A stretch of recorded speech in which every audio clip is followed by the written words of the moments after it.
इस वक्त की बड़ी खबर, दिल्ली एनसीआर में भूकंप के झटके महसूस किए गए हैं। नोएडा, गाजियाबाद, ग्रेटर नोएडा में ये झटके महसूस किए गए। दिल्ली एनसीआर में लोग घरों से बाहर निकल आए। जैसे ही भूकंप के बाद उन्हें मकान, जमीन हिलती हुई नजर आई। भूकंप का एहसास हुआ जैसे ही लोगों को, वैसे ही अपने अपने घरों से बाहर निकल आए। फरीदाबाद, गुरुग्राम में भी भूकंप के झटके महसूस किए गए हैं और बीते 2 हफ्ते में दूसरी बार है जब भूकंप के झटके महसूस किए गए।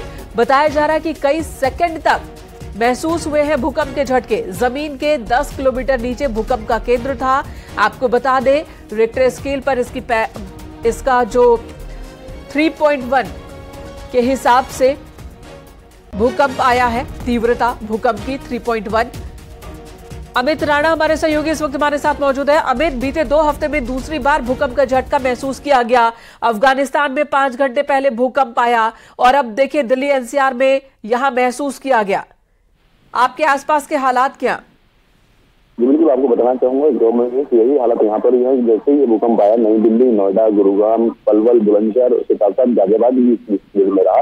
बताया जा रहा है कि ग्रेटर नोएडा के पास से भूकंप हुआ था और 10 किलोमीटर के आसपास के इलाके में उसने पूरी जगह से लाया। कुछ सेकंडों तक ये भूकंप रहा, क्योंकि दिल्ली एनसीआर से गाजियाबाद में हाई राइज बिल्डिंग है, तो ऐसे में उन बिल्डिंगों में रहने वाले लोग एकदम से सरा के तो बिल्डिंग से बाहर निकलकर आ गए थे।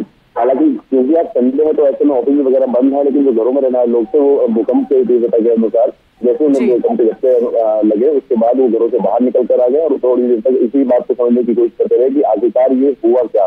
तो जब कुछ देर बाद उन्हें पता चला कि भूकंप आया है, तब जाकर और जब भूकंप थम गया उसके बाद उनको कहीं ना कहीं तसल्ली मिली और उसके बाद वो दोबारा अपने घर की तरफ लौटे।